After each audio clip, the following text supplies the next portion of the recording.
রাসূল দিয়েছে খাদিজাতুল কুবরা, খাদিজাতুল, আর আল্লাহ দিয়েছেন খাদিজাতুত তাহিরা। খাদিজাতুত তাহিরা, খাদিজা হচ্ছে পবিত্র নারী। জোরে কোন সুবহানাল্লাহ। আমার মায়েরা বোনেরা যারা পর্দার অন্তর আছেন, একটু খাদিজার জীবন থেকে শোনেন, কারণ খাদিজা একজন ভালো মহিলা ছিল বলে আল্লাহ তার পেট থেকে মা ফাতেমাকে দুনিয়াতে পাঠাইছেন।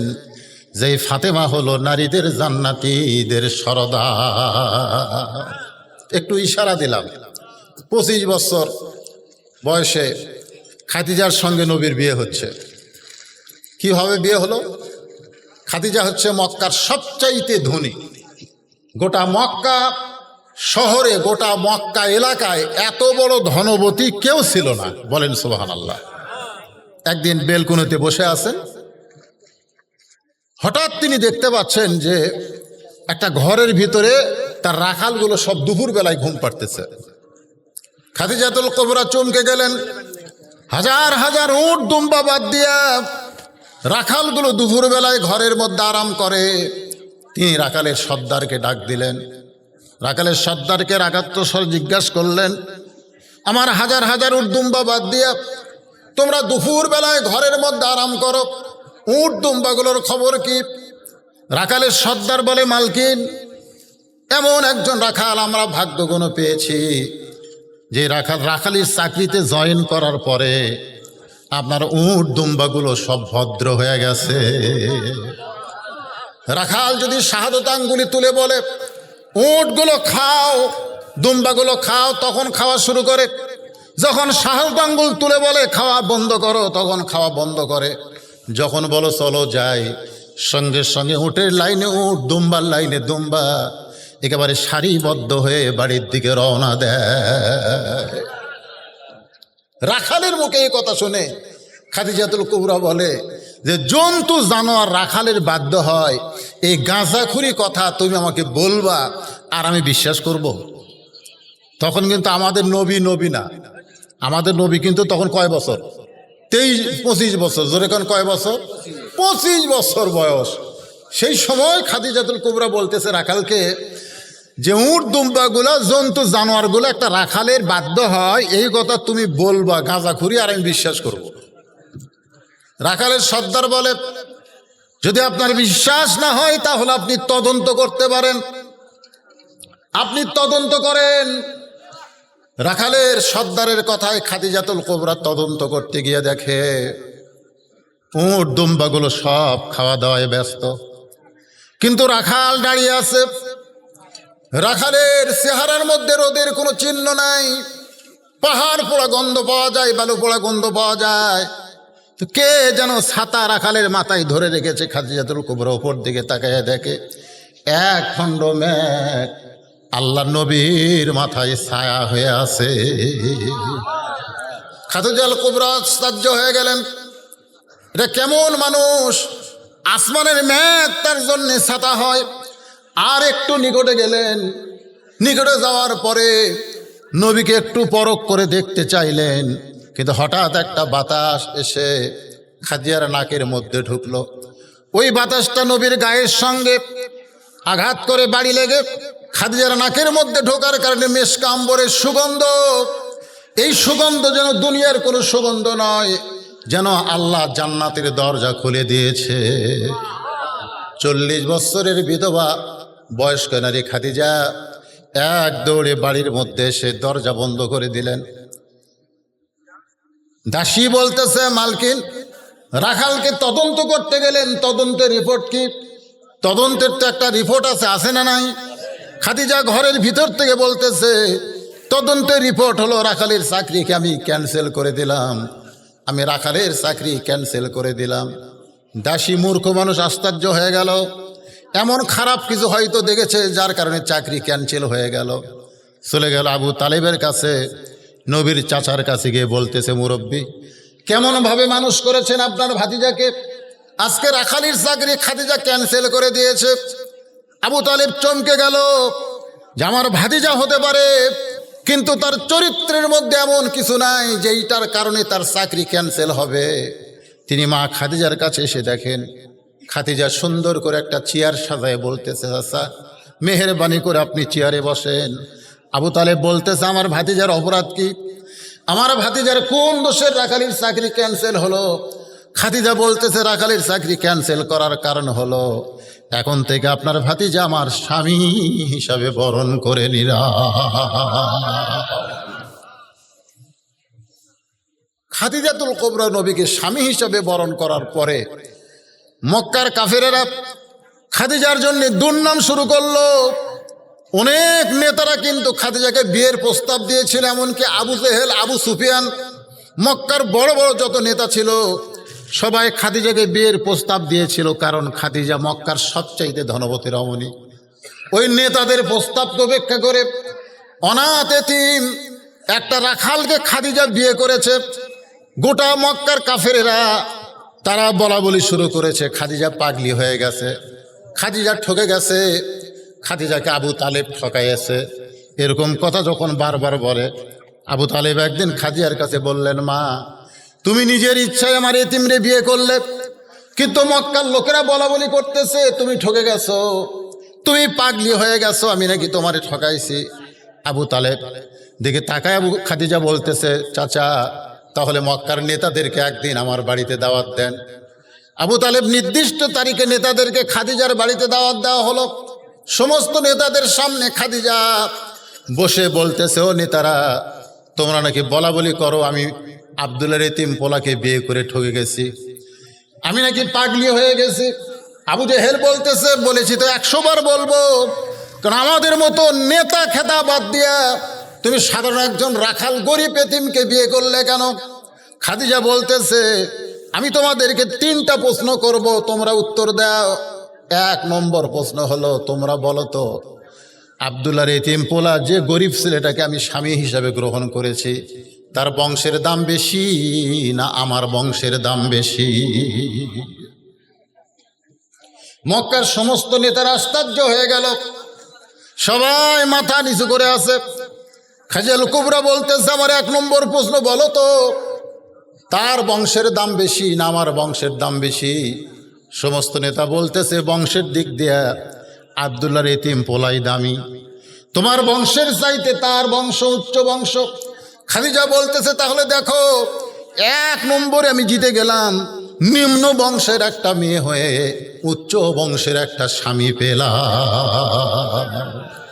আমার 2 নম্বর প্রশ্ন হলো, তোমরা সত্যি করে বলো আমার চেহারা সুন্দর না আব্দুল্লাহর এতিম পোলার চেহারা সুন্দর?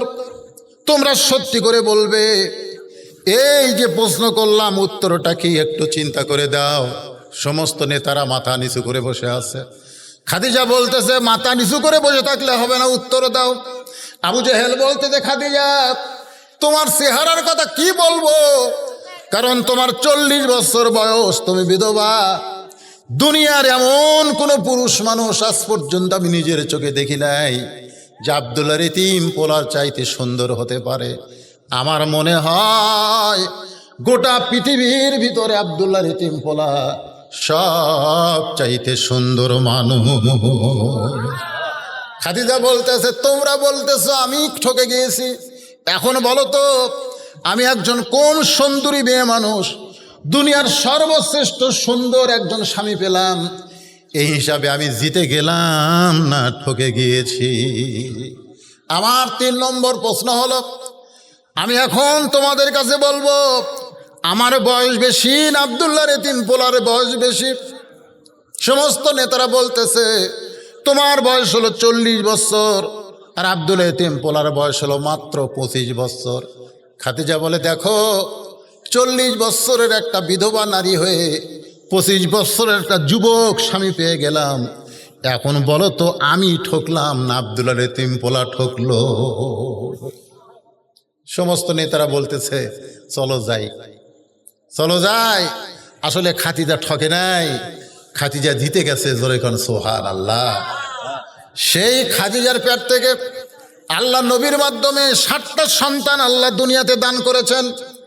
ওই 25 বছরের যুবক 40 বছরের মহিলাকে বিয়ে করার পরে আল্লাহ তার পেট থেকে 7টা সন্তান দিয়েছে। তার মধ্যে 3টা হলো ছেলে আর 4টা হলো মেয়ে। তিনটা ছেলে তৈয়ব তাহের, আর একটা হলো কাশেম, আর একটা হলো কাশেম। রাসূলের সর্বসাকুল্যে ছেলে হচ্ছে চারটা। ধরে কোন কয়টা? চারটা ছেলে। একটা হলো তৈয়ব, একটা তাহের, একটা কাশেম। এই তিনটা ছেলে মা খাদিজার পেট থেকে হয়েছে। আর একটা ছেলের নাম হলো ইব্রাহিম। এই ইব্রাহিমটা হয়েছে মারিয়া কিপ্তিয়ার পেট থেকে।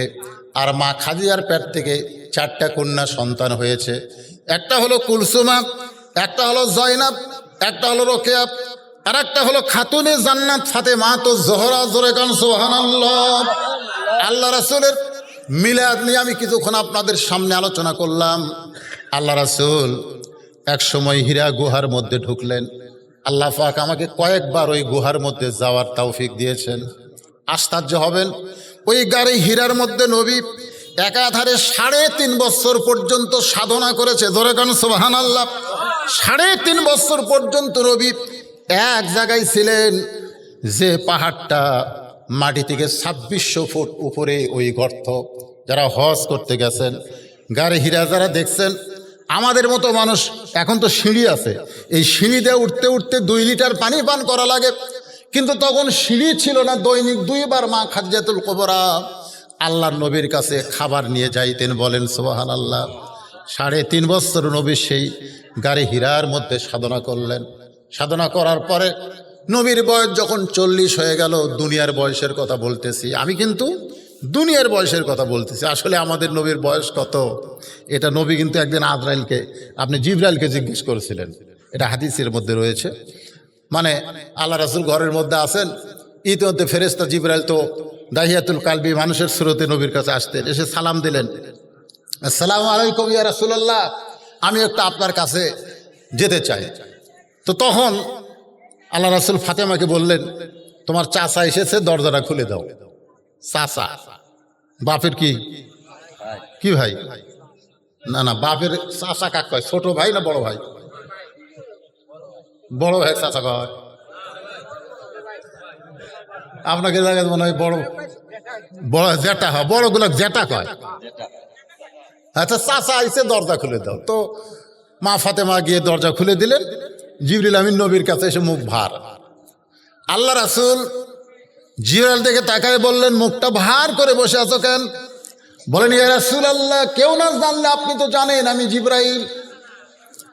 আপনি তো জানেন আমি জিবরাইল। বাবা আদম থেকে আপনি পর্যন্ত যত নবী দুনিয়াতে আইছে, আমি সকলের কাছে আল্লাহর কাছ থেকে ওহী নিয়ে নাজিল হয়েছি। সে আদম থেকে শুরু করে আপনি পর্যন্ত সব নবীর কাছে আমি আল্লাহর ওহী নিয়ে আসি। তাহলে আমি চাচা কিভাবে হই? আল্লাহ রাসূল বললেন, জিবরাইল তোমার বয়স কত? ফেরেশতা জিবরাইল বললেন, ইয়া রাসূলুল্লাহ, আল্লাহ আমাকে সৃষ্টি করেছেন, আমার বয়স আমি হিসাব করে বলতে পারবো না। তবে পূর্ব গগনে, পূর্ব আকাশে আমি একটা তারকা দেখতাম। একবার দেখার পর 70,000 বছর আর দেখতে পেতাম না। একবার সেই তারকা যদি দেখতাম, 70,000 বছর আর সেই তারকা আমি দেখতে পেতাম না। আবার দেখতাম 70,000 বছর পর। এভাবে আমি 70 বার ওই তারকা দেখেছি। কিন্তু এখন 70,000 বছর হয়ে গেল, আর তারকা আসমানে উদয় হয় না। আল্লাহ রাসূল মুস্কে হাসিতে বললেন, জিবরাইল, যে তারকাকে তুমি 70,000 বছর পর পর 70 বার দেখেছ, সেই তারকা আর কেমনে দেখতে পাবে? কারণ সেই তারকাই হলাম আমি, মুহাম্মাদুর রাসূলুল্লাহ। লিল্লাহি তাকবীর। তা আল্লাহ নবীর বয়স কত এটা তো হিসাব করে বলা যাবে না, কিন্তু দুনিয়াবি বয়স হলো মা খাদিজার যখন 40, রাসূলের তখন 25। যখন রাসূলের উপর আল্লাহ কোরআন নাজিল করেছে, তখন নবীর দুনিয়াবি বয়স হলো 40 বছর। জোরে কোন কয় বছর? 40 বছরে এই কোরআনের প্রথম যে আয়াত আপনাদের মাদ্রাসাকে সামনে নিয়ে এবং রবিউল আউয়াল মাসকে সামনে নিয়ে যে আয়াতে কারিমা তেলাওয়াত করেছি, সে আয়াতকে সামনে নিয়ে কথা বলতেছি। প্রথম যে শব্দটা রাসূলের উপরে আল্লাহ নাজিল করলেন, আপনারা কম বেশি সকলেই সেই শব্দটা জানেন। কি কোন জানেন না? শব্দ কি? ইকরা। শব্দ কি? ইকরা। ইকরা শব্দের অর্থ কি? পড়ো। ইকরা শব্দের অর্থ হলো পড়ো। হ্যাঁ, মারাত্মক কথা। পড়ার কথা সর্বপ্রথম আল্লাহ নবীকে বললেন, পড়ো। আপনারা পড়েন? এখন হয়তো বলে, হুজুর আমরা তো পড়ি। আমরা কি পড়ি না? নবীকে যখন জিবরাইল বললেন ইকরা, রাসূল কিন্তু পড়েন নাই। ফেরেশতা জিবরাইল বললেন ইকরা, হুজুর আপনি পড়েন। নবী পড়েন না, চুপ করে আছেন। জিবরাইল বললেন, হুজুর আপনি পড়েন। আল্লাহ রাসূল পড়েন না। ফেরেশতা জিবরাইল বলতেছে, ইয়া রাসূলুল্লাহ আমি আপনাকে ইকরা বলি, ইকরা দিয়ে শুরু করবেন, পড়েন না কেন? আল্লাহ রাসূল বললেন, জিবরাইল তুমি পড়তে বললি আমি পড়ব, তুমি পড়তে বললি আমি পড়ব। এমন ছাত্র আমি না, আগে জানতে হবে কি পড়ব, কি জন্যে পড়ব, পড়ার বিষয় কি এটা আগে জানবো। জোরে কর সুবহানাল্লাহ। খালি পড়তে বললি ক খ গ ঘ, পড়তে বললি ABCD পড়ব? মুসলমানের সন্তান, আজকে আমরা যারা মুসলমান দাবি করি, প্রত্যেকটা মুসলমান নর নারীর উপরে আল্লাহর কোরআন শিক্ষা করা হলো ফরজ। জোরে কোন কথা ঠিক কিনা? এটা ফরজ। এটা কি ফরজ? অনেকে বলবেন হুজুর 5 ওয়াক্ত নামাজ পড়াও ফরজ, জানাজার নামাজ পড়াও ফরজ। কি কন? 5 ওয়াক্ত নামাজ পড়াও ফরজ, জানাজার নামাজও কি ফরজ না? তো জানাজার নামাজ কি ফরজ? ফরজে কিফায়া। তা আপনারা এখন কি মনে করতেছেন এই কোরআন শরীফ পড়া ফরজে কিফায়া? ফরজে কিফায়া যে গ্রামের কয়েকটা গরিব গরিব ছেলে কোরআন পড়বে, ওরা এই গরিবেরাই সব কোরআনের হাফেজ হবে, বছর অন্তর কোরআনের মাহফিল হবে, ওদের মাথায় পাগড়ি দেওয়া হবে। আশ্চর্য ধরনের দেশ বাংলাদেশ, যেই দেশের চেয়ারম্যানের ছেলে, এমপির ছেলে, মন্ত্রীর ছেলে, সচিবের ছেলে, ইঞ্জিনিয়ার ডাক্তারের ছেলে কোরআনের হাফেজ হতে পারে না। কোরআনের হাফেজ হয় গরিব গরিবার ছেলে। জোরে কোন কথা ঠিক কিনা? ওদের ধারণা মোল্লার দৌড় হলো মসজিদ পর্যন্ত। একটা মৌলবি মসজিদে যাবে, মসজিদে যায়, তাও তো মসজিদে এখন আবার ইচ্ছা মতো আপনি বক্তব্য দিতে পারবেন না। বক্তব্য দিবার গেলেও রেকর্ডিং হবে, কারণ মোল্লার দৌড় মসজিদ পর্যন্ত। মোল্লারা মসজিদে গিয়া নামাজ পড়াবে, এছাড়া মোল্লাদের কি করবে? 4 কাম, বিয়ে শাদী পড়াবে, মরে গেলে জানাজা করবে, দোয়া দরুদ করবে, এছাড়া তার মৌলবীর কোনো কাম নাই। এজন্যে ব্যাকরণের বাগধারায় গোলাম সাকলাইন এক নাস্তিক, উনি আবার লেখছে মোল্লার দৌড় মসজিদ পর্যন্ত। কিন্তু এখনকার মোল্লার আবার সংসদে যাবার চায়। যেরকম কোথায় যাবার চায়? এই সংসদে যেদিন থেকে মোল্লারা যাবার চায়, সেদিন থেকে মোল্লাদের উপরে বাতিল যারা তারা শত্রু হয়ে গেছে। জোরে কর কথা ঠিক কিনা? মোল্লা খালি মসজিদ আর মাদ্রাসা নিয়ে থাকবে। এই 2 জায়গার মধ্যে মৌলবি থাকলে একটা মৌলবির বিরুদ্ধে কেউ নাই।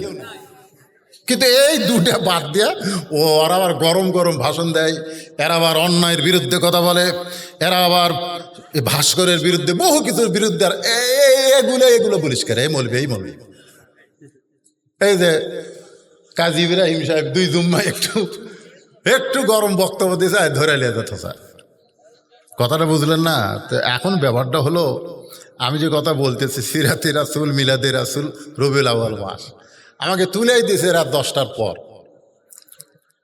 এলাকার মধ্যে প্রথম মাহফিল। বিরক্ত হচ্ছেন আপনারা? একটু কিছু কথা শোনেন বাজার। তো যে কথা বলতেছিলাম, কোন কথায় আমি কিন্তু সব টার্গেট নেই কথা বলতেছি, আপনি একটু খেয়াল করবেন। একরা, একরা শব্দের অর্থ হলো পড়ো। তো এখন আপনি বাংলা পড়বেন, ইংরেজি পড়বেন, কি পড়বেন? এখানে যে একরার কথা বলা হয়েছে, আল্লাহ নবী যখন বললেন জিবরাইল তুমি পড়তে বললি আমি পড়বো না, আগে জানতে হবে পড়ার ধরন কি।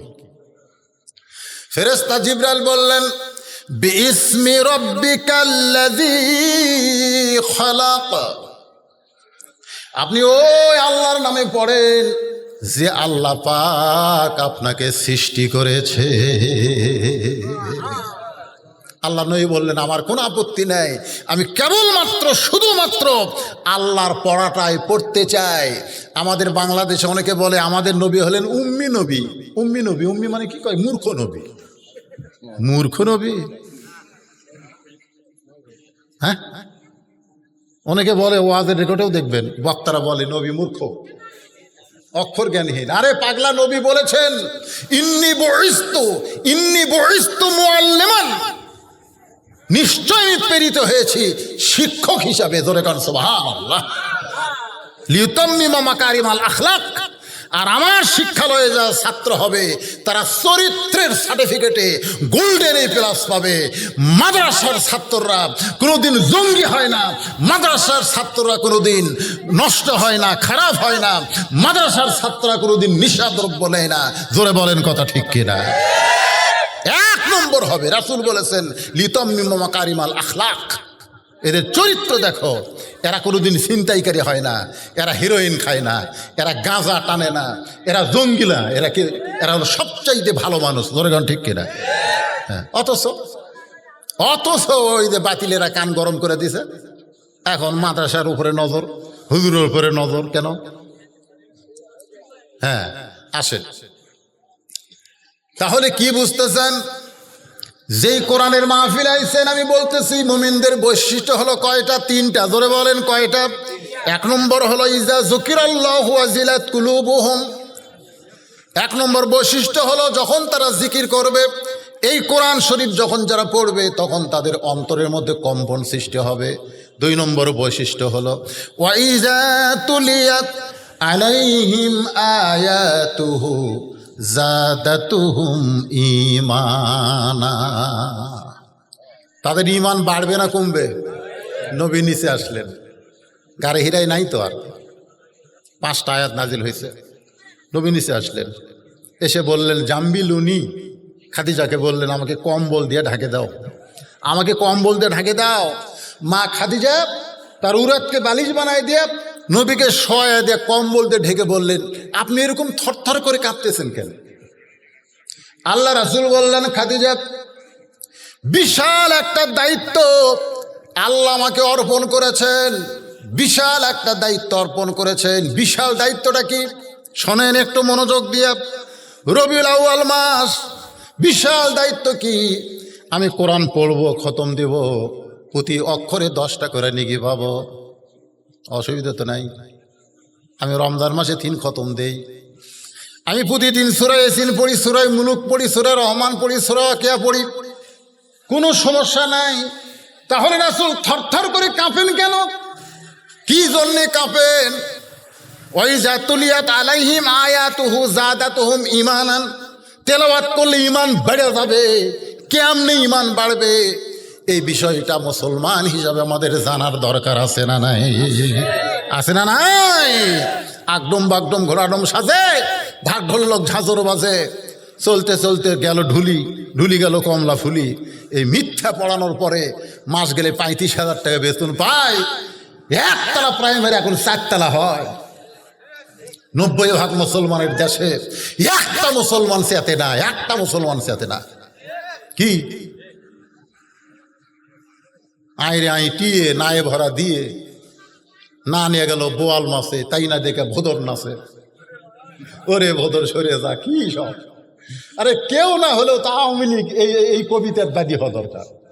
এমন একটা খারাপ কবিতা, আইরে আই টিয়ে নায়ে ভরা দিয়ে না নিয়ে গেল বোয়াল মাছে। তো বোয়াল মাছ যদি নৌকা লিয়া যায়, চেয়ারম্যান সাহেব কেমনে দাঁড়াবে? জোরে ঘর কথা ঠিক কিনা? এমন একটা মিথ্যা কবিতা পড়াচ্ছে, আগডম বাগডম। একদম বাগডম দুর্গা পূজার। জোরে কোন কথা ঠিক কিনা? একদম বাগডম। এইগুলো আমাদের ছোট ছোট মাসুম বাচ্চাদেরকে শিক্ষা দিচ্ছে। ওদেরকে মাস গেলে 35,000 টাকা বেতন দেয় এই সরকার। আর যারা একরাম বিসমিকা ইকরা বিসমি রাব্বিকাল্লাযী খালাক, এই আল্লাহর কোরআন যারা শিক্ষা দিচ্ছে, সেই মাদ্রাসাগুলো ছায়া চিন্তা চলার লাগতেছে এই 90% মুসলমান দেশে। জোরে কর কথা ঠিক কিনা? আফসোস, আফসোস। আল্লাহ বললেন ওয়াইজা তুলিয়াত আলাইহিম আয়াতুহু জাদাতুহুম ঈমানা। তোমার ঈমান বেড়ে যাবে। ঈমান কেমনে বাড়বে? খালি বলছে করোনা ধরবে, মুখে মাস্ক পরো। ও দেখ ভাই পুরো আছে, অসুবিধা নাই, পরে আমার মসজিদের মধ্যে ঢুকতেছে দরজা জাল্লাহুম্মা আফতাহলি আবওয়াব রাহমাতিক, ডান পাও দিয়ে ঢুকতেছে, মুখত মাস্ক। আমি বললাম ভাইজান আপনি কি কোরআন পড়েন? বলে হুজুর পড়ি তো। তো আল্লাহ কোরআনে বলেছেন ফালিয়াবুদু রাব্বা হাযাল বাইত আল্লাযী আত'আমাহুম মিন জু'ইন ওয়া আমানাহুম মিন খাউফ। এর অর্থ কি? আপনি যে ডান পাও দিয়ে ঢুকলেন, আল্লাহুম্মা আফতাহলি আবওয়াব রাহমাতিক বলতেছেন, আর কাতারে চিহ্ন দিয়েছেন যে 1.5 ফুট পর পর একজন করে দাঁড়ান। এর মধ্যে দাঁড়ান যাবে না, তো একটা লাল দাগ দিয়ে দিছে, ওটি একজন, এটি একজন, এটি একজন, আর মুকুট মাস্ক। তাহলে এই আয়াতের অর্থটা কি? ঈমান যে বাড়বে কোরআন তেলাওয়াতের কারণে, আয়াতের অর্থ কি? অর্থ তো আমি জানি না। তো এই সূরা কি আপনি পড়তে? তা পারি, এটা দিয়ে তো নামাজ পড়ি। এটা দিয়েই নামাজ পড়েন, মুখে মাস্ক পড়ছেন, 1.5 ফুট ফাঁক হয়ে দাঁড়াবেন, কিসের ভয়ে?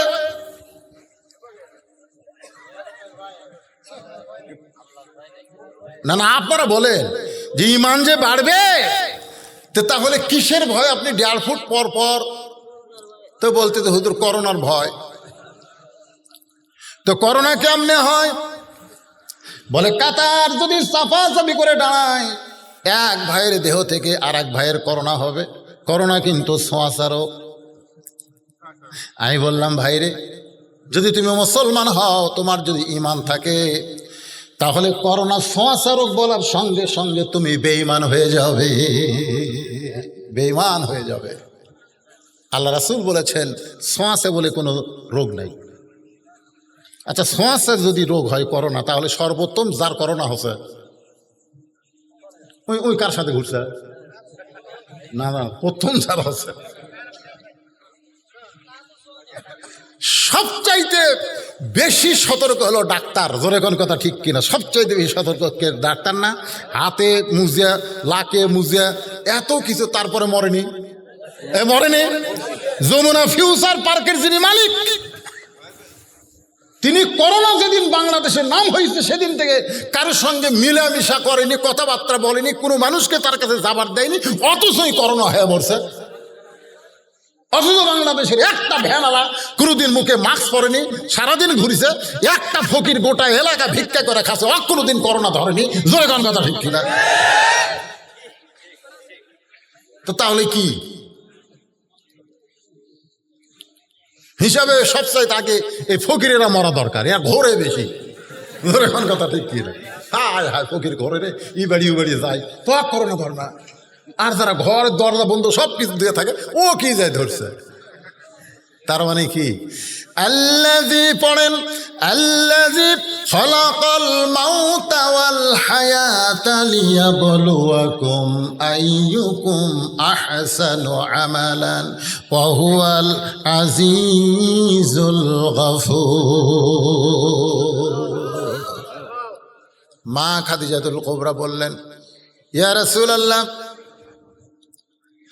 কত বড় বিশাল দায়িত্ব আল্লাহ আপনাকে দিলেন। আল্লাহ কোরআন কারিমের মধ্যেই বলে দিয়েছেন যে কোরআনের ওজন পাহাড় সহ্য করতে পারবে না, যে কোরআনের ভারত আসমান জমিন নিতে পারবে না, সেই মহা ওজনের কোরআন আল্লাহ আমার প্রতি নাজিল করেছে। এখন কোরআন মোতাবেক মানুষকে দাওয়াত দিতে হবে। ওমান আহসানু কাওলাম মিম্মান দাআ ইলাল্লাহ ওয়া আমিলা সালিহান ওয়া ক্বালা ইন্নানি মিনাল মুসলিমিন।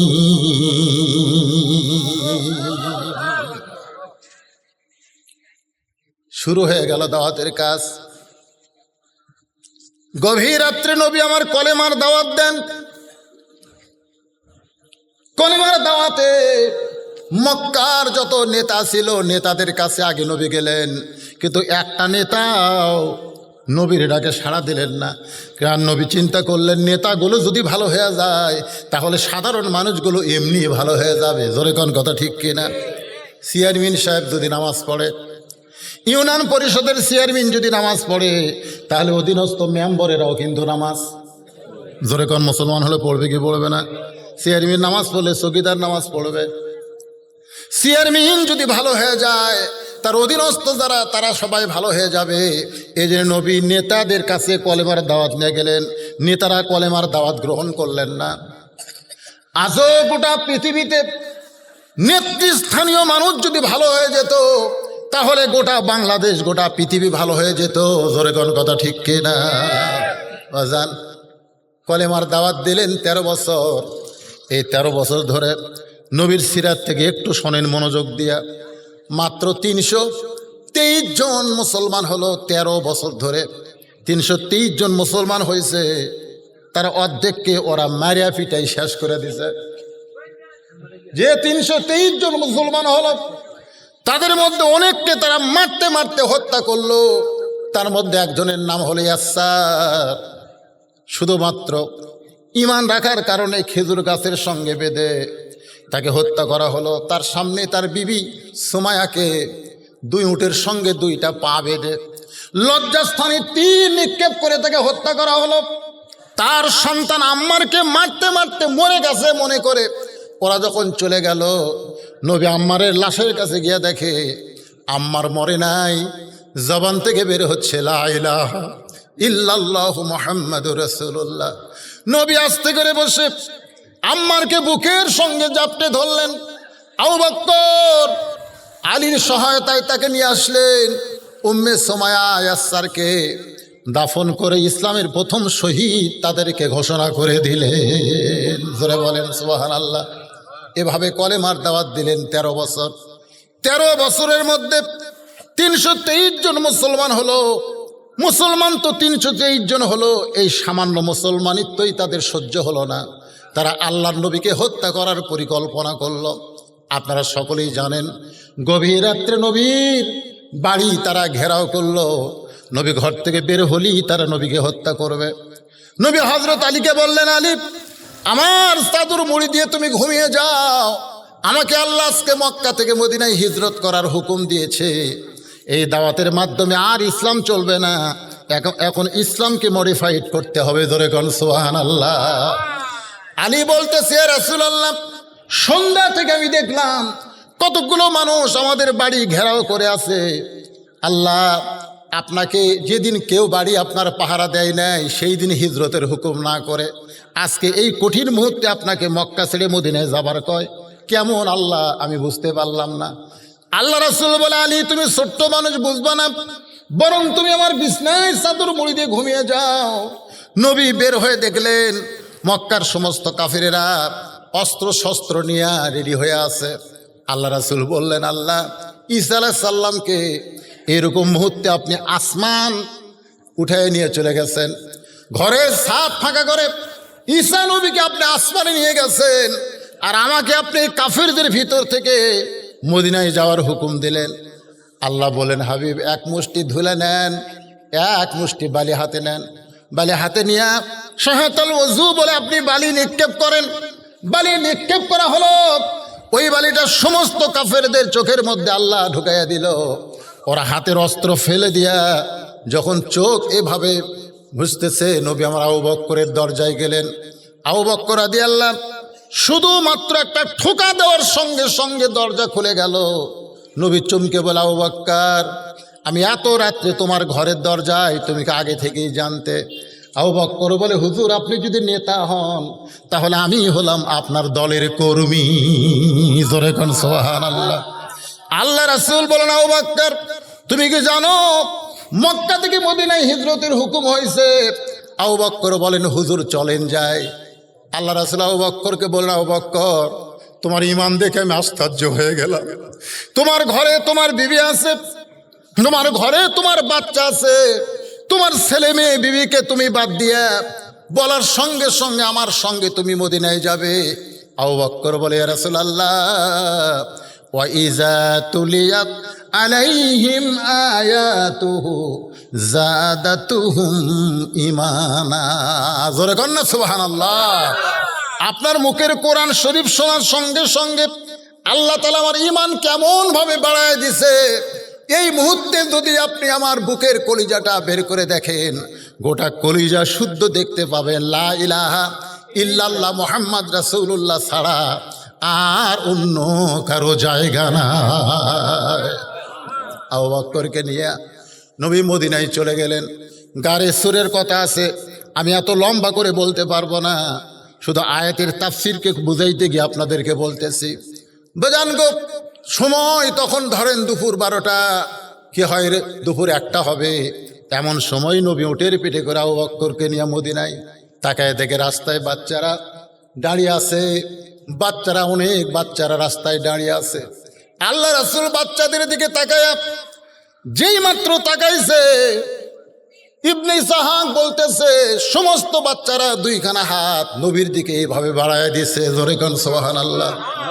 আবু বকর বলে, হুজুর এই বাচ্চারা 2 হাত বাড়ায় আপনার কাছে কিছু চায়, এখন বলেন তো আমাদের দিবার মতন কিছু আছে নাকি? আল্লাহ রাসূল বলে, আবু বকর আমাদের কাছে দিবার কিছুই নাই, ছোটদেরকে স্নেহ করতে হবে, বড়দের শ্রদ্ধা করা লাগবে। এখন এই বাচ্চাদেরকে আমি কি দিব? আমার কাছে দেওয়ার মতন তো কিছুই নাই। রাসূল বললেন, ও মদিনার বাচ্চারা, জন্মের আগে আমি আমার বাবা হারাইছি, 6 বছর বয়স আমি মা হারাইছি। আজকে মক্কার লোকের অত্যাচারে সেই মক্কা ছেড়ে মদিনায় চলে এসেছি বাবা, এই মুহূর্তে তোমাদেরকে আমি কিছুই দিবার পারবো না। বাচ্চারা বলে, ইয়া রাসূলুল্লাহ আমরা মদিনার বাচ্চারা আপনার কাছে কিছু চাই না, 2খানা হাত বাড়ায়া আপনাকে আমাদের বুকের ভিতরে জায়গা করে দিতে চাই। আল্লাহ রাসূল উটের পিঠ থেকে নামলেন, মদিনার বাচ্চাদের মাথায় হাত দিয়ে দোয়া করলেন। সমস্ত বাচ্চারা নবীর চেহারার দিকে তাকায়া বলে, এই চাঁদ বড়র মানুষটাকে মক্কার মানুষেরা কেন পছন্দ করে না, কেন হত্যা করতে চায়? সমস্ত বাচ্চারা নবীকে ঘিরে ধরে। নবী বলতেছে, বাবা আর কতক্ষণ এখানে থাকবো? বাচ্চারা বলে, হুজুর কষ্ট নেবেন না, শুধু একটা ওয়াদা আমাদেরকে দিবেন, ওয়াদা দেওয়ার পরে আপনি উটের পিঠে চড়বেন, যেখানে আপনার উট থামবে আপনি সেখানে গিয়ে নামবেন। জোরে কোন সুবহানাল্লাহ। আল্লাহ রাসূল চমকে গিয়ে বললেন, বাবাজিরা তোমরা কি ওয়াদা চাও, কি ওয়াদা চাও? বাচ্চারা বলে, হুজুর আমাদের মাথায় হাত দিয়ে বলতে হবে আপনি আর কোনোদিন মদিনা ছাড়বেন না, শুধু এই ওয়াদাটা আমাদের মাথায় হাত দিয়ে আপনি দিবেন। আল্লাহ রাসূল আবু বকরের দিকে তাকায়, আবু বকর বলে, হুজুর কে বলে আপনার দয়ার মানুষ নাই? তাকায় দেখেন এই বাচ্চারা আপনাকে কত ভালোবাসে, আপনাকে থাকার ওয়াদা চাচ্ছে। আল্লাহ রাসূল সমস্ত বাচ্চাদের মাথায় হাত দিলেন, ওয়াদা করলেন, বাবা আমি আর তোমাদেরকে ছেড়ে কোনোদিন যাব না। নবী যখন মৃত্যুর বিছানায়, এমন সময় ফেরেশতা জিবরাইল এসে নবীকে সালাম দেয়, আসসালামু আলাইকা ইয়া রাসূলুল্লাহ। আল্লাহ নবী বলে, জিবরাইল কি খবর? বলে, হুজুর ওই যে তাকায় দেখেন আজরাইল দাঁড়িয়ে আছে, কিছুক্ষণ পর আজরাইল এসে আপনার জানটা কবজ করবে। আল্লাহ রাসূল জিবরাইলের সালাম নিলেন। জিবরাইল বিদায়ের পরে আজরাইল এসে নবীকে সালাম দিয়ে বলে, ইয়া রাসূলুল্লাহ মনে কষ্ট নেবেন না, আল্লাহ আমাকে হুকুম করেছে, হুজুর আল্লাহ আমাকে হুকুম করেছে আপনার দেহ থেকে প্রাণ পাখিটা কবজ করে আল্লাহর আরশে পৌঁছে দিব। আল্লাহ ডান পাশে লা ইলাহা ইল্লাল্লাহ আর আরশের বাম পাশে মুহাম্মদ রাসূলুল্লাহকে সেট করে দিবে। লিল্লাহু তাকবীর। আজকে বাংলাদেশের অনেক মসজিদে আমরা দেখি এক পাশে লা ইলাহা ইল্লাল্লাহ আছে না নাই? যেখান আছে না নাই, আর এক পাশে কি মুহাম্মাদুর রাসূলুল্লাহ। অনেক অনেক লোক বলে যে একই লাইনে আল্লাহ এবং রাসূলের নাম রাখা যাবে না। এখন কিছু ফেতনাবাজ বার আছে, এখন কিছু ফেতনাবাজ কিন্তু আপনাদের মধ্যেও হয়তো এরকম বলবে যে আল্লাহর সাথে রাসূলের নাম রাখা যাবে না। দেখেন যে রাসূলের মাধ্যমে আমরা আল্লাহকে পেয়েছি, এখন অনেকে কিন্তু সেই রাসূলকে ছোট বানায় দেয়, আছে না নাই? আল্লাহ বলেছেন ওয়ারাফানা লাকা যিকরাক। ওয়ারাফা মানে কি? ওয়ারাফা মানে কি? সবার উপরে আপনাকে আমি আসন দিয়েছি। জোরে কোন সুবহানাল্লাহ। সবার উপরে ওয়ারাফানা লাকা যিকরাক। তারপর আল্লাহর রাসূলের চরিত্র সম্পর্কে আল্লাহ কি বললেন? কি বললেন? ওয়া ইন্নাকা লাআলা খুলুকিন আযীম। আল্লাহর একটা আজিম নামটা নবীর চরিত্রের সঙ্গে যোগ করে দিলেন। জোরে কোন সুবহানাল্লাহ।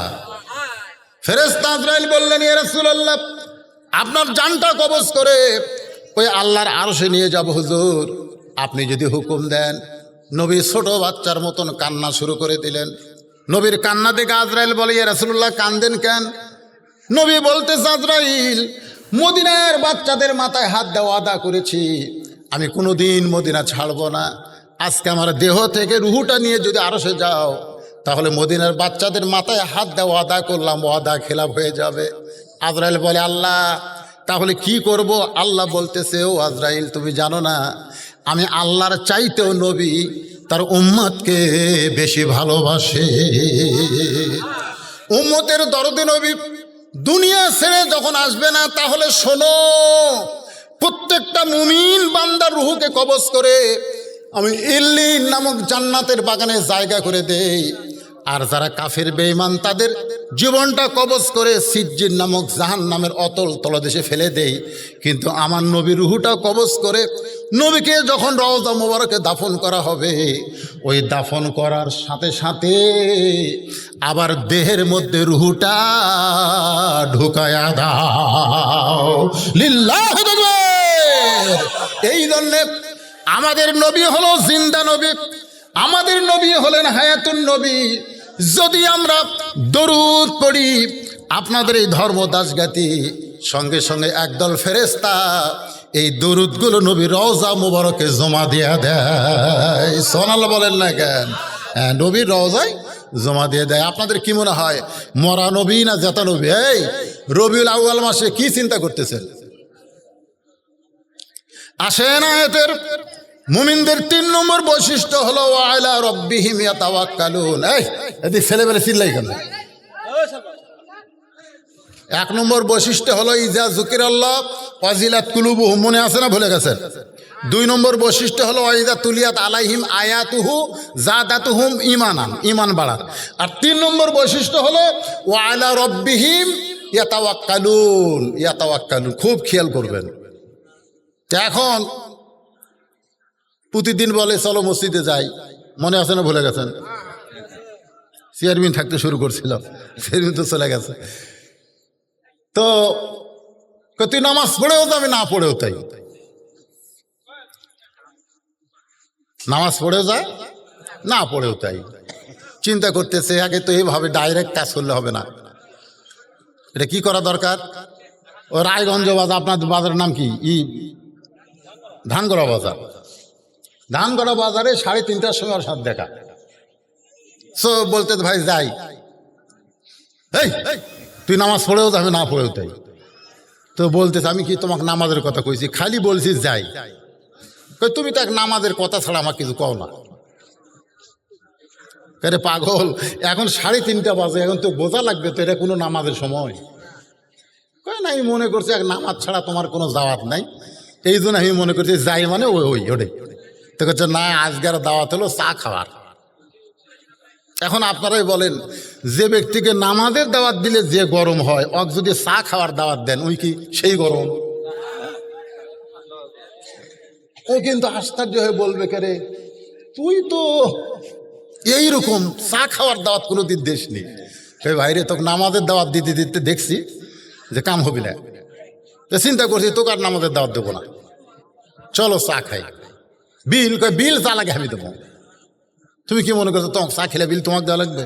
কারণ চা খাওয়ার যায় দোকানে বলতে যে ভাই কি কি ভালো আছে, বলে দেখেন কি খাবেন, পেঁয়াজি দাও, জিলাপি দাও, নিমকি দাও, যা আছে দাও। তো বলতে ভাই কত খেলাবেন? খান ভাই, আপনি আমার ভাই না, খান। খাইতে খাইতে 40 টাকা যেই খাওয়া আছে। ধানগড়া মসজিদে আসরের আজান দিছে, 40 টাকা খাওয়া হতে আসরের আজান। এখন বলতেছে ভাইরে আল্লাহ ডাকতেছে, আমাকে যাওয়া লাগবে।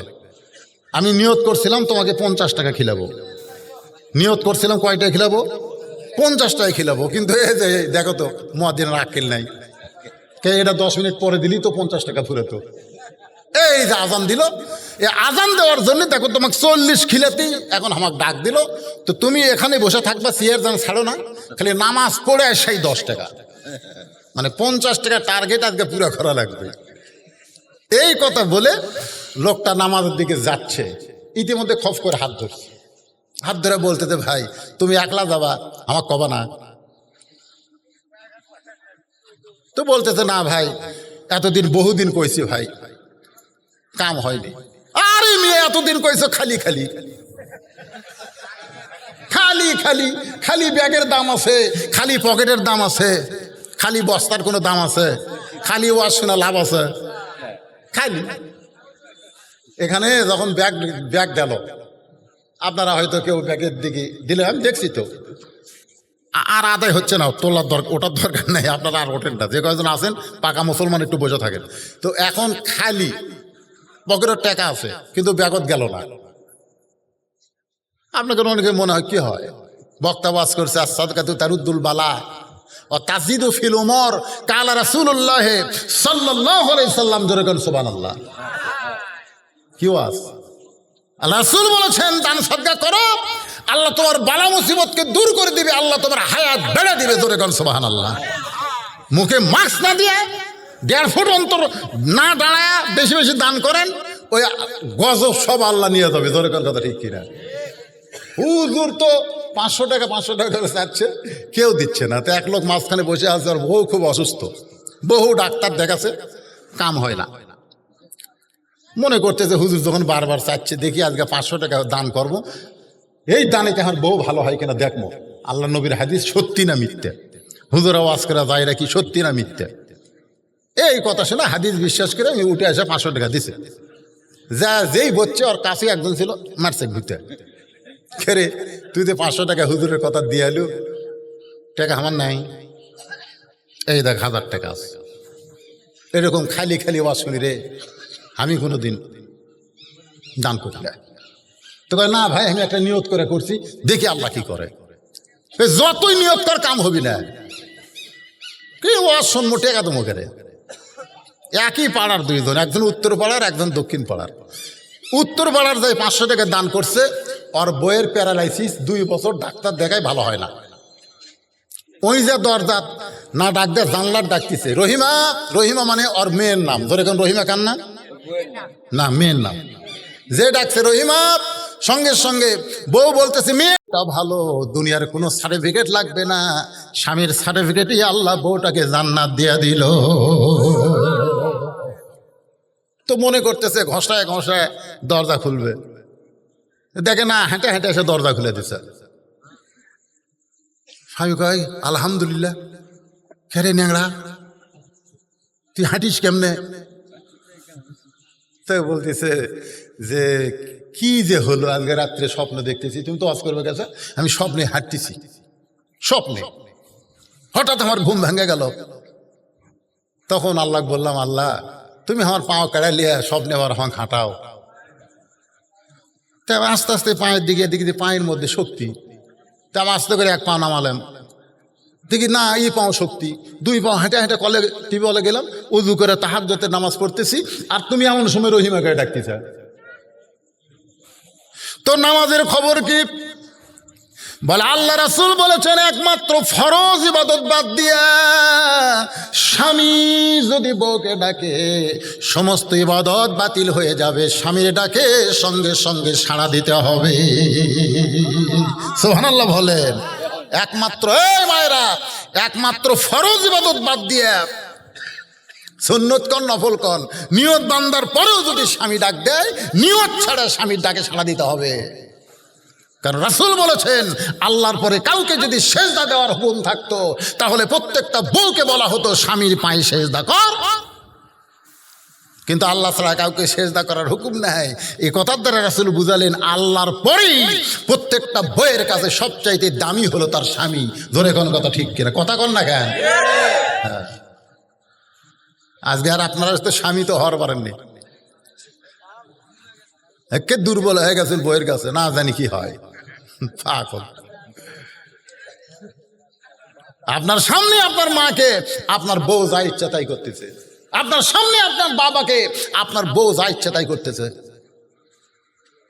হ্যাঁ, আর ওয়াজে শোনেন নাই? আমি এমন কোনো ওয়াজ নাই যেটা আমি বাদ দিছি, ক্যাসেট শুনলি দেখবেন। শ্বশুর আসলে ট্যাংরা মাছ, পটাশে মাছ, ইলিশ মাছ, দই মিষ্টি। সোমবার আসবি, রবিবার থেকে আমার বউ সাইজ হচ্ছে, ওর বাপ আসতেছে, আর আমার খালি সমানে লিস্টি করে দিচ্ছে, এটা খাবে আমার বাপ, এটা খায়, এটা খায়। তো শ্বশুরও আমার বউ খিলাচ্ছে, খুব আনন্দ নিয়ে। আমার বাপ আছে, আমার বাপ দিছে পুরানা বিস্কুট। আমার বাবা একটা করে বিস্কুট খায় আর লোক দাঁতের মধ্যে ঢুকে, বিস্কুট খায় আর লোক ঢুকে, মানে মাড়ির সাথে বেজা যায়। তা আমি কাছে আসছি, আমাকে বলতে হুজুর কি বিস্কুট কিনেন, হুজুর আপনি কি বিস্কুট কিনেন? 10টা বিস্কুট। আমি যতবার আসি এই বিস্কুট আপনার বউ দেয় আর খালি দাঁতের সাথে লাগা যায়। আমি চিন্তা করলাম, কে রে, তোর বাপ আসলে এত কিছু আর আমার বাপ আসলে 22টা বিস্কুট, যেটা 22টা হয়ে গেছে, মানে সেটা গেছে। কি কন? আমি আস্তে করে ঘরত গেলাম যে তাকাইছি বইয়ের দিকে, বউ যেই তাকাছে মুচকি হাসি দিলাম। ও দো ইলা সাবিলি রব্বিকা বিল হিকমা, একটু হিকমত, মুচকি হাসি দিলাম। বউ আসলো, যে আছে ঘরের দরজা বন্ধ করছি। আব্বা বলতে বউ তুলা ঘরের দরজা বন্ধ করে দিলি কেন? আমি বললাম আব্বা আপনি একটু ধৈর্য ধরেন, ইন্নাল্লাহ মা সাবিরিন, একটু ধৈর্য ধরেন আব্বা। আব্বা ধৈর্য ধরলো, আমি টুটি ধরলাম। কেরে ফগুনির বেটে, এই তোর বাপ আসলে পাতাসি খায়, ইলিশ খায়, পক্তা খায়, দই খায়, মিষ্টি খায়, কিনে দেয়নি, দিছেন। তা আমার বাপক সেঁতানা বিস্কুট কেরা। এই ফগুনির বেটি, তোর তালাক দেবো, তোর তালাক দিয়ে এই সপ্তাহের মধ্যে মরদ যদি হয় বিয়া কর্ম। এখনই এখনই এখনই বহু মেয়ে মানুষ আমাকে কয় হুজুর আপনার ওয়াজ শোনা হাঁক ভালো লাগে, বিয়ে করবেন? কেন আমার বইয়ের অভাব আছে নাকি রে? কিন্তু আমার বাপ মায়ের বড় অভাব রে। এই বাপ মরলে, এই মা মরলে আমি আর কিয়ামত পর্যন্ত খুঁজে পাবো না। আর আমার সেই বাবক তুই সেতানা বিস্কুট দেশ, আর তোর বাপের জন্য এত কিছু। টুটি ধরে ওই কান্দা কয় আল্লাহ রাস্তা আমাকে ছাড়া দেন, আজ থেকে আমার বাবু দা, আপনি বাবু তাই আমার বাবু দা। আমি ছাড়া দিলাম। আমার আব্বা এরপরে 2-4 বছর পয়সা ছিল। আব্বা কাছে বাবা ঘরের দরজা বন্ধ করে তুই যে কি ওয়াজ করছিস বাবা, তোর বউ তারপর থেকে ফেরেশতা হয়ে গেছে রে। আমার মায়েরা বোনেরা একটু মনোযোগ দিয়ে শোনেন। নিজের বাবাকে যেমন আপনি ভালোবাসেন, আপনার শ্বশুরকেও তেমন ভালোবাসবেন। আপনি কি দেখেন না আপনার স্বামী আপনার বাবাকে কেমন ভালোবাসে? শ্বশুর আসলে দেখবেন প্রত্যেকটা জামাই গোস্ত কিনতে যায়, যায় কি যায় না, কতক্ষণ যায় কি যায় না। প্রত্যেকটা জামাই শ্বশুরকে ভালোবাসে, শ্বশুরকে সালাম দেয়, শ্বশুরের সঙ্গে ভালো ব্যবহার করে। অথচ বেটার বউ তার শ্বশুরকে দেখতে পারে না। আমি মায়েদেরকে অনুরোধ করি, আপনি যদি আপনার স্বামীর ভালোবাসা চান তাহলে অবশ্যই তার বাপ মাকে আপনি ভালোবাসবেন। আসেন, যেই কথা বলতেছিলাম, ওয়ালা রাব্বিহিম ইয়াতাওয়াক্কালুন, এই কথা বলতে গিয়ে আপনাদেরকে নিয়ে গেছি সেই ধানগড়ার মসজিদে, মনে আছে? এটা ভুলে গেছেন? তা এখন বলতেছে ভাই এতদিন খালি খালি খালি খালি, আজকে 40 টাকা খরচ করছিস, তুই একলা যাবি মানে? আমি সেখান থেকে বলতেছি খালি খালি ওয়াজ শুনে। তো এখন ওই ন্যাংরা বউ দিছে খুলে, মনে আছে না? বলে গেছেন, দরজা খুলে দিছে, বলতেছে আমি তাহাজ্জুদের নামাজ পড়তেছি আর আপনি ডাকছেন, নামাজ ছেড়ে দিয়ে যায়। দরজা খুলে দিল, লিল্লাহে তাকবীর, স্বামী তকবীর দিছে, বউ কয় কে সে তকবীর? কয় 500 টাকা দিছি রে। ওই যে 500 টাকা চাইছিল। as-সাদাকাতু তারুদ্দুল বালা, নবীর হাদিস সত্য, এই জন্য তকবীর আমি একলাই দিলাম। এই 500 টাকা দান করার কারণে এই রে তোর পাও ভালো হয়ে গেছে। ওই এখন 1000 টাকা দেখাচ্ছে হয়ে গেছে। ওর বাড়ির দরজার ডাকতেছে, শেফালি, বইয়ের নাম শেফালি। বউ বলতে তোর মাওক ডাক দাও, তোর মাওক ডাক দাও। তুই সোম করছে কে রে? আমি ডাকি, বউ কয় মাওক ডাক দাও। আমি পারবো না, মাওক কান দেয় তাই কয়। ওই মাওক ডাক দিয়েছে, মা দরজা খোল। মা দরজা খোলা, এই শয়তান, খালি খালি ওয়াজ শুনিস, খালি খালি ওয়াজ শুনিস। মা গো দেখ, তুই কোন আমল করিস? এই তুই আমল করিস? তুই ওয়াজ শুনে এসে ঘুমাইস পারিস, ফজরে আজান দেয় তুই উঠিস না। তুই যে ওয়াজ শুনবার গেছিস খালি খালি, তোর বউ দুপুরবেলা তোর প্যান্ট শার্ট পরিষ্কার করে ওইটাই চালা গোসলখানা, সাবানের ফ্যানটা আছে পরিষ্কার করেনি, পেশাব করবার যায় এমন পড়া পড়িছে, ও বাবারে মারে কই চিল্লে উঠছে। আমরা গেছিলাম, আমরা বাপ তোর বাপ আমি যা ঠিক করে কোনো মতো শুয়ে যাচ্ছি, তুই যা। ও এখন বইয়ের কাছে এসে বলে খবর কি? এখন আর উঠতে পারি না। কি হয়েছে? বলে এমন ভাবে পড়ে গেছি, আমার মনে হয় মাজার রক চমকিছে। পরদিনে অ্যাম্বুলেন্স করে বগুড়া শহীদ যে মেডিকেল কলেজে নিয়ে আসছে। ডাক্তার বলতেছে এটা বগুড়া হবে না, এটা ঢাকা পঙ্গু হাসপাতাল নিয়ে যাওয়া লাগবে, কারণ রক এমন জায়গা ছিটছে আমরা এটা ঠিক করে দিতে পারবো না। কয় টাকা বাঁচাছে? কয় টাকা বাঁচাছে? 1000 টাকা দেখাচ্ছে, দেখ আমার নেই। বউ এখন ঢাকা পঙ্গু হাসপাতালে 12,000 টাকা দিয়ে অ্যাম্বুলেন্স ভাড়া করছে। ওইখানে 1 মাস থাকছে, কয়েক লাখ টাকা জমি ধান যা কিছু ছিল। এই মাইকের সাউন্ড হঠাৎ এরকম হলো কেন? সব বিক্রি করে দিয়া ডাক্তার কইছে 1-8 বছর বউ টিউবওয়েল পাড়ে যাওয়া পারবে না, তুমি পানি ভরে তোমার বউ গোসল করে দিবে। খালি খালি খালি ওয়াজ শোনা। এই হাফেজি মাদ্রাসায় ওয়াজ শুনবার আসলে খালি ওয়াজ শুনে যাবেন। মাদ্রাসা দুর্বল হয়ে গেলে নানা রকম বিপদ আপনাদের মাথায় আল্লাহ দিতে পারে। এজন্য আপনাদের মধ্যে এমন কোন ব্যক্তি আছে যে খালি ওয়াজ শুনবে না? সবাই কম বেশি এই মাদ্রাসায় নগদ হোক বাকি হোক দান করবেন। এরকম কোন আল্লাহর বান্দা আছেন? আছেন? টাকা পকেটত আছে না বাড়ি থুয়ে যাচ্ছেন? এবারে আপনারা লগত না খালি বাকি বাকি নেবেন না, বাকি চলো দেখি। খালি ওয়াজ শুনবেন না। সর্বোত্তম কোন আল্লাহর বান্দা বাপ মা মারা গেছে, বাপ মার জান্নাতের জন্য 1000 টাকা দান করবেন? লিখে দেন, এখানে কাগজ কলম আছে, লিখে দেন, দেন। শোনেন, ডাক্তারের কাছে কিন্তু বহু টাকা যাবে। এই সময় কেউ যদি উঠে ওয়াজাটা ওটা চলবি না, দান করে। হ্যাঁ, দান করার জন্য আসো। আল্লাহ সব দেখতেছে। মোহাম্মদ হাফিজুর কত? 1000 টাকা নগদ দিয়ে দিছে। মাশাআল্লাহ। আল্লাহ আমি চাইছিলাম বাকি হোক নগদ হোক, কিন্তু তোমার হাফিজুর বান্দা খালি খালি ওয়াজ শোনে না। আল্লাহ 1000 টাকা দান। ছেলে ভাই, এই সময় কেউ মাহফিল থেকে উঠবে না। মাহফিলের উঠলে মাদ্রাসার ক্ষতি হবে। মাদ্রাসার ক্ষতি হবে মানে তোমার ইমান আমলের ক্ষতি হয়ে যাবে।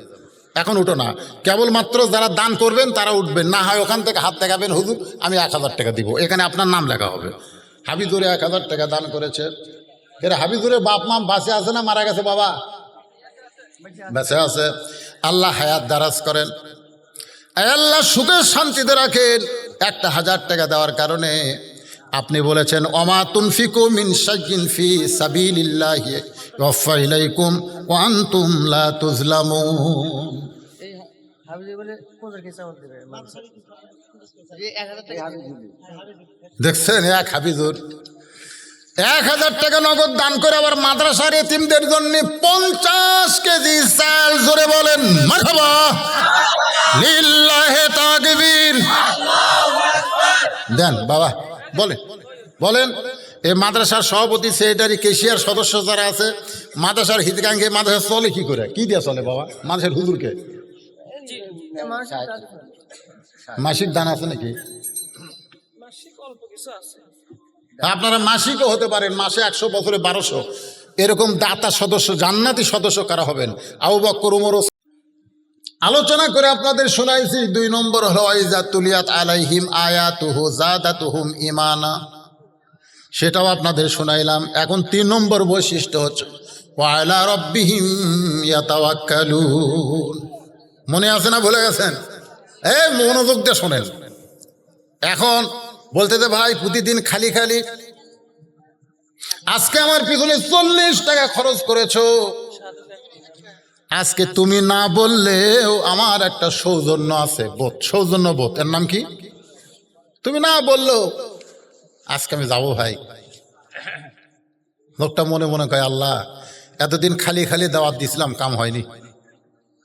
আজকে 40 টাকা খরচ করছি, কাম হওয়ার পথে। সুবহানাল্লাহ কর না কেন?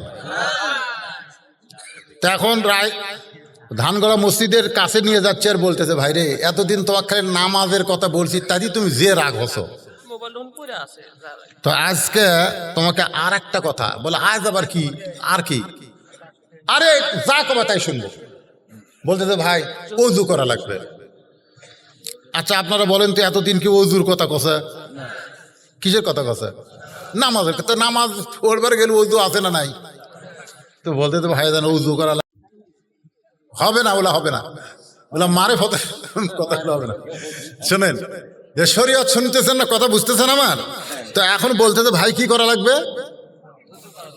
বলতে তো ভাই তুই যা বলবি তাই শুনবো। যে আমার পিছনে 40 টাকা খরচ করছে, আরো 10 টাকা আমাকে খরচ করে খাওয়াবে, তার সৌজন্যে অজু করতে আমার কোনো সমস্যা। অজু করার পরে বলতে তো ভাই এ আল্লাহর ঘরে ঢুকতে গেলে একটা নিয়ম আছে। বলে কিসের নিয়ম? বলে ডান পায়ে ঢোকা লাগবে, ডান পায়ে ঢুকতে হবে। আল্লাহ রাসূল বলেন ডান পায়ে যারা মসজিদের মধ্যে ঢোকে, হাসরের ময়দানের কঠিন সময় আমার আল্লাহ তাআলা ডান হাতে তাদের আমলনামা দিবে, তারা হাসতে হাসতে আল্লাহর জান্নাতের মধ্যে প্রবেশ করবে। এখন ডান পায়ে শুধু ঢুকলে হবে না, কয় আবার কি করা লাগবে? বলে একটা দোয়া পড়া লাগবে। খোকনের বউ, হ্যাঁ, মেয়ে মানুষ টাকা দিলে নাম বলা লাগবে। আমি এক জায়গার নাম বলিনি, ওই লোক ধরছে, যাই টাকা দিয়ে গেছে ওই মেয়ে মানুষ ধরছে, তুই টাকা দিস নি। তো কাছে দিছি, হ্যাঁ দিলে আমার নাম কবি না কেন? এই তো কেন? সেদিন খোকনের বউ 100 টাকা দিছে, পাওয়া গেছে। পুরুষ মানুষের অত সন্দেহ নাই, কিন্তু মেয়ে মানুষ আছে না নাই জোরে কর।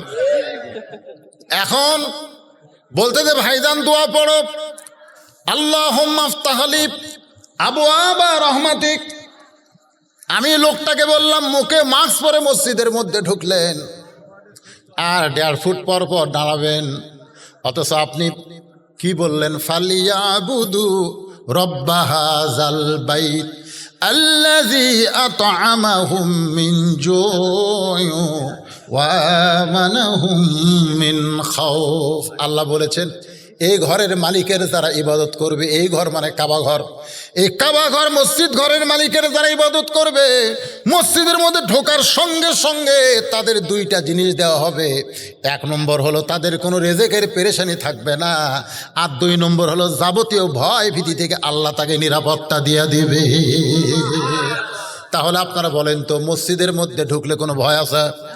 তারপরে মুখে মাছ দিয়ে ঢুকছে, ওর কে আল্লাহর উপর তাওয়াক্কুল আছে? ওয়া আলা রব্বিহিম ইয়াতাওয়াক্কালুন। বুঝানোর জন্য বলতেছি, একটু খেয়াল করেন তো। দোয়া পড়ে লোকটা মসজিদের মধ্যে যেই মাত্র ঢুকছে, কে? বেনামাজি। যেই ঢুকছে নামাজি এবার সামনে কাতারে গিয়া আল্লাহর কাছে বলতেছে, আল্লাহ আল্লাহ, বিনা হাজী সাহেবের বেটি 500 টাকা দান করছে, মা বিনা, আল্লাহ মার দান কবুল কর, আল্লাহুম্মা আমিন। এখন সামনে কাতারে গিয়ে ভাইজান একটু মনোযোগ দিয়ে শোনেন, সামনে কাতারে গিয়ে বলতেছে, আল্লাহ এখন টাকা দেন না তো, পরে দেন। আল্লাহ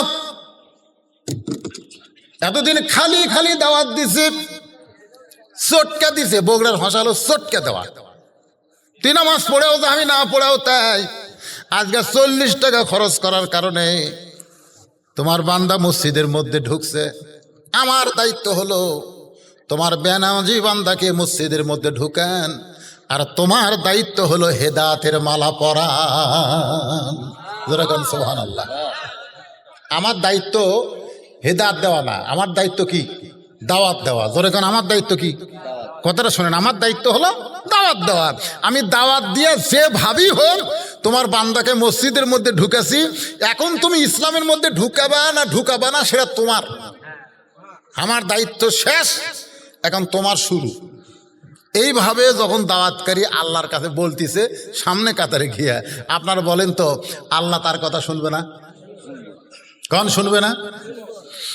আসরের নামাজ শেষ হয়ে গেল, সবাই মসজিদ থেকে বের হয়ে যায়, কিন্তু এই বেনামাজি যে আজকে আছে আসরের নামাজ পড়ছে, ইচ্ছা করা পড়ে নাই, 40 টাকা খিলানোর কারণে পড়ছে, ইচ্ছা করা ঢোকে নাই, সৌজন্য নিয়ে ঢুকছে। সবাই বের হচ্ছে, কিন্তু ওই লোকটার মসজিদ থেকে বের হয় না। বলতে তো ভাইজান আরো 10 টাকা খাওয়া লাগবে। নামাজ হয়ে গেছে, আল্লাহ কোরআনে বলেছে ফাইজা কুদিয়াতিস সালাতু ফান্তাশিরু ফিল আরদ, নামাজ হয়ে গেছে, নামাজ হয়ে গেছে, এখন আর মসজিদের মধ্যে থাকা চলবে না। নামাজ হয়ে গেলে মসজিদ থেকে বের হওয়া লাগবে। এখন সবাই জোহরের নামাজ পড়ে বাড়িতে গেছে, কিন্তু ওরা 4 জন 5 ফ্যান দিয়ে গল্প মারতেছে। 4 জন মুসল্লি ফ্যান ঘুরতেছে, কটা কথা কয় না, 5টা ফ্যান ঘুরতেছে, ওরা 4 জন বসতে গল্প করতেছে। কেরে এবার ওয়াজ হবি? গত বছর তো হলো না রে। ভালো ভালো হুজুরগুলো সব ধরেই ফেলে দিছে। এখন যারা এই কথা কবি এর গল্প করতেছে 8 ঘন্টা ধরে, ফেরেশতা কয় আল্লাহ সবাই চলে গেল নামাজ পড়ে, এরা যে 5 জন ফ্যান ঘুরায় আর গল্প করে, এদের রেজাল্ট কি? আল্লাহ বলতেছে নামাজ শেষ করার পরে সবাই চলে গেছে, এরা যে 5 জন 8 ঘন্টা ধরে ফ্যান ঘুরাচ্ছে, এই ফ্যানের বিল, কারেন্টের বিল আলাদাভাবে এরা যদি না দেয়, এরা জান্নাত যাবার পারবি না। কারণ মসজিদ ওর বাপের ঘর নয় যে ইচ্ছা মতো গল্প মারবি। জোরে কোন কথা ঠিক কিনা? মসজিদ কি কারো বাপের ঘর? ইচ্ছা মতো ফ্যান ঘুরাচ্ছেন। আর আল্লাহর বান্দারা একটু মনোযোগ দেন। চলো ভাই বাইরে গিয়ে 10 টাকা বাকি আছে, চা খায়। লোকটা খালি কান্দে। বলে কি হয়েছে, কান্দো কেন? বলে নামাজের মধ্যে এত শান্তি আমি জীবনে কোনোদিন পাই নাই। নামাজের ভিতরে এত শান্তি কেমনে হয়? আল্লাহ রাসূল বলেছেন তা'বুদুল্লাহ কান্নাকা তারাহু ফাইন লাম তাকুন তারাহু ফাইন্নাহু ইয়ারাকা। যখন কোনো বান্দা আল্লাহর নামাজের মধ্যে শামিল হয়, স্বয়ং নামাজের মালিক আল্লাহকে সে দেখতে পায়। যদি আল্লাহ দেখা সম্ভব না হয়, আল্লাহ যে তাকে দেখতেছে এই বিশ্বাস তার কলিজার মধ্যে জন্ম নেয়। ভাইজান, নামাজ এমন একটা ইবাদত, আর ইবাদত যখন বান্দা ধরবে, ওই বান্দার অন্তরে আল্লাহ তাওয়াক্কুল সৃষ্টি করে দিবে। ওই বান্দার কোনো ভয় থাকবে না একমাত্র আল্লাহ ছাড়া। ওই করোনাকে ভয় করবে না, মৃত্যুকে ভয় করবে না, ওর অন্তরে শুধু আল্লাহর ভয় থাকবে। আল্লাহ বলতেছেন ওয়ালা তাহজানু ওয়া আবশিরু বিল জান্নাতিল্লাতি কুনতুম তুআদুন। আল্লাহ আমাদের সবাইকে কবুল করুক। সকলে বলে আল্লাহুম্মা আমিন। ইস্তিগফার পড়েন, আস্তাগফিরুল্লাহ রব্বি মিন কুল্লি জামবি ওয়া তুবু ইলাইহি। মাশাআল্লাহ, এই গ্রামের একটা জামাই 3000 টাকা নগদে দান করছে। শেরপুর বাড়ি আলমগীর হোসেন। আল্লাহ তার দানকে কবুল করেন। আল্লাহুম্মা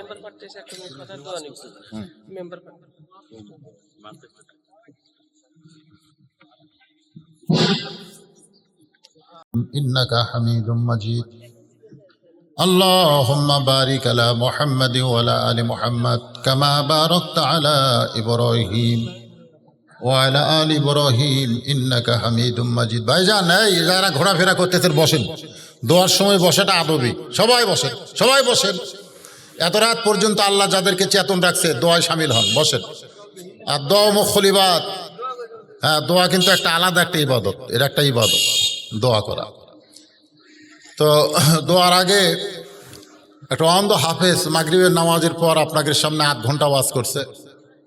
অন্ধ মানুষ 30 পারা কোরআন শুনে শুনে মুখস্থ। আল্লাহুম্মান্তাসসালাম ওয়া মিনকাসসালাম তাবারাকতা ইয়া যাল জালালি ওয়াল ইকরাম।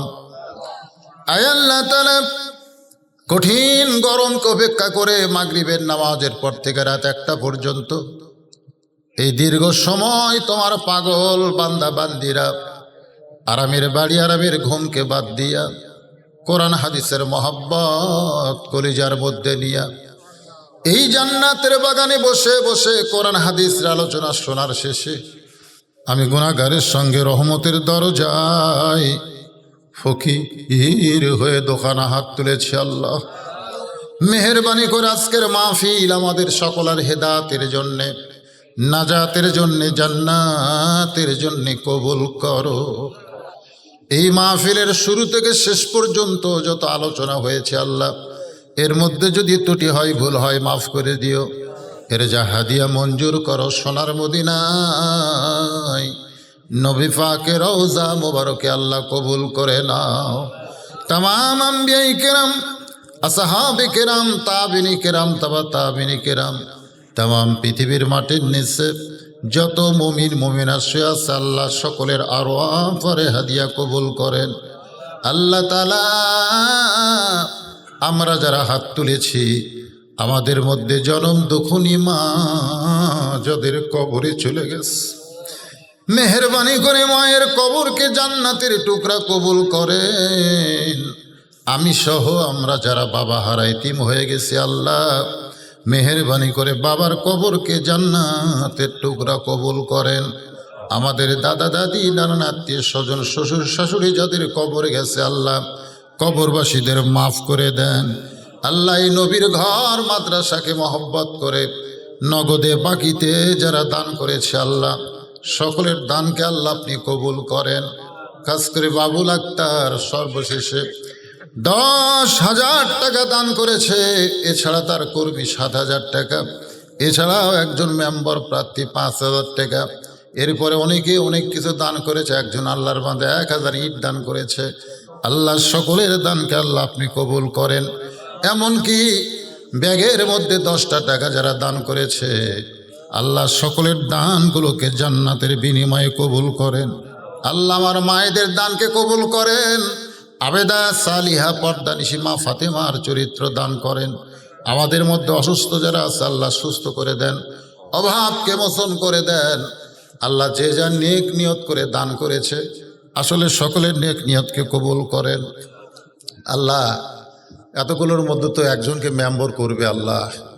আল্লাহ জনগণের জন্যে, মাদ্রাসা মসজিদের জন্য, আল্লাহর জন্যে যাকে তুমি পছন্দ করো আল্লাহ তো ইজ্জুমান তাশা তাকেই তুমি সম্মানের মালা পরায় দিও আল্লাহ। সুবহান রাব্বিকা রব্বিল ইজ্জাতি আম্মা